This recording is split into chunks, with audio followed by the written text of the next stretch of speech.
और भी गम है ज़माने में मोहब्बत के सिवा।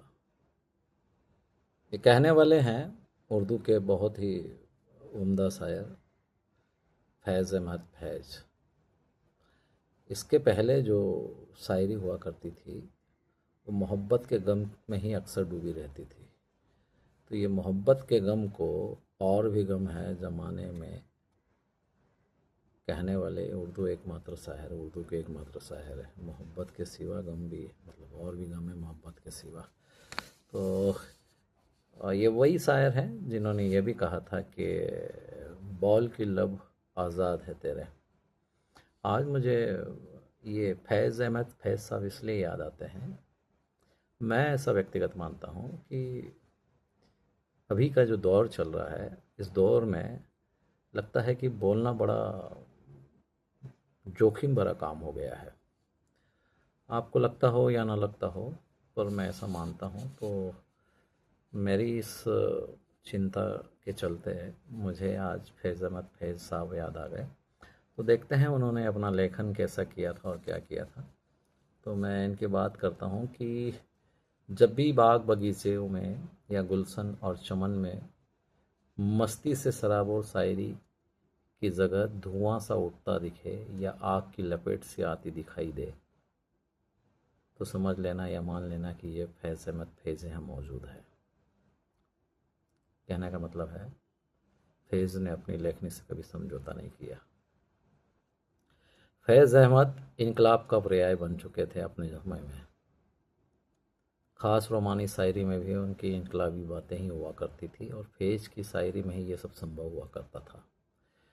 फैज़ ने ही मनुष्य और मनुष्यता के हक़ में अन्याय और शोषण के खिलाफ अपने जीवन में एक बड़ी जंग लड़ी और यह जंग भी गहराई तक उतर कर लड़ी। इसलिए वे नौजवानों के आज की तारीख में भी पसंदीदा शायर है। रहे नहीं रहे वो एक अलग बात है, पर उनका लेखन आज भी जो है नौजवानों के बीच में कायम है। फैज़ अहमद फैज़ जो है 1911 में सियालकोट, जो अभी अविभाजित पंजाब है, वहाँ पर जन्मे थे और आरंभ में ही उन्होंने उर्दू, फारसी, अरबी में शिक्षा ले ली थी। मगर फिर उन्होंने अंग्रेजी तथा अरबी में एमए किया। मतलब शिक्षा में भी उन्होंने कोई समझौता नहीं किया और अंग्रेजी के प्राध्यापक भी रहे। फैज़ ने फिल्मों में भी बहुत सारे गीत लिखे हैं और अनेक पत्र पत्रिकाओं में उनका संपादन भी किया है। तो फैज़ अहमद फैज़ जो है बहुमुखी प्रतिभा के धनी रहे हैं और उनका जो एक मकबूल कहें या बहुत ही चर्चित कलाम है कि और भी गम है ज़माने में मोहब्बत के सिवा, यह कहने वाले उर्दू के वो एकमात्र शायर बनकर हम सब के बीच में लोकप्रिय हुए हैं। इससे पहले जो थी उनकी मतलब कोई भी शायरी होती थी तो वो गमज़दा होती थी और मोहब्बत के गम में ही डूबी रहती थी। उस शायरी को फैज़ ने रास्ता दिखाया, एक नया रास्ता दिखाया और बताया कि इसके सिवा भी गम है। हालांकि फैज़ ने खुद इस गम की बात भी की है, खुद भी इस गम से मतलब दो चार रहे हैं। वैसे इस मशीनी युग में मोहब्बत भी तमाम कार्यों की तरह एक काम ही रह गया है।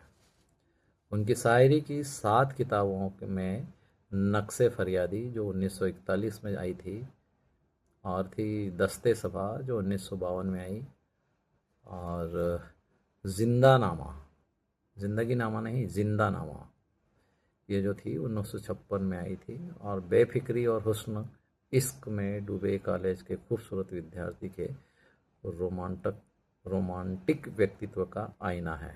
वो भी ऐसे बहुत अलग तरह का लेखन कर चुके हैं। किंतु 1930 तक आते आते उन्होंने किसान, मजदूर और तमाम तरह के प्रगतिशील आंदोलनों के बारे में खूब लिखा और नौजवान के इस लेखन से काफ़ी जुड़े रहे और उन्होंने इन इनकलाबी बातों को आम लोगों के दरमिया या करीब लाकर एक नई लेखनी का शुरुआत की। फैज़ की शायरी में बहुत बड़ा मोड़ तब आता है जब देशद्रोह के इल्ज़ाम में उन्हें कारावास भी भोगना पड़ा। इस दौर की शायरी में ही जंजीर सील सील कसफदारों और रसन और सयाद जैसे शब्द प्रयुक्त हुए हैं।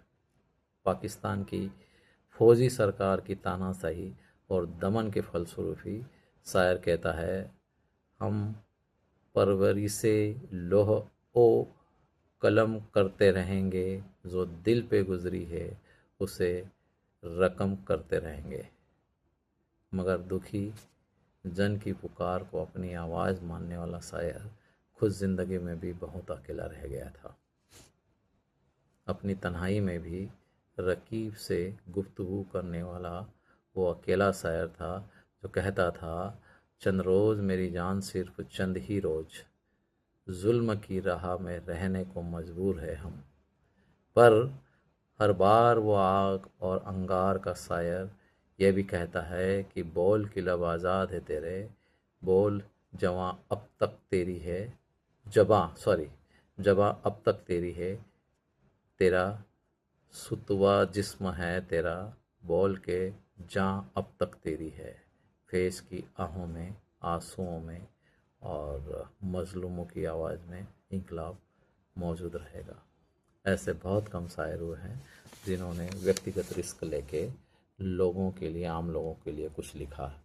तो आज मैंने आपको फैज़ अहमद फैज़ से रूबरू कराया, उनकी लेखनी से रूबरू कराया। बस आज इतना ही। बहुत बहुत धन्यवाद।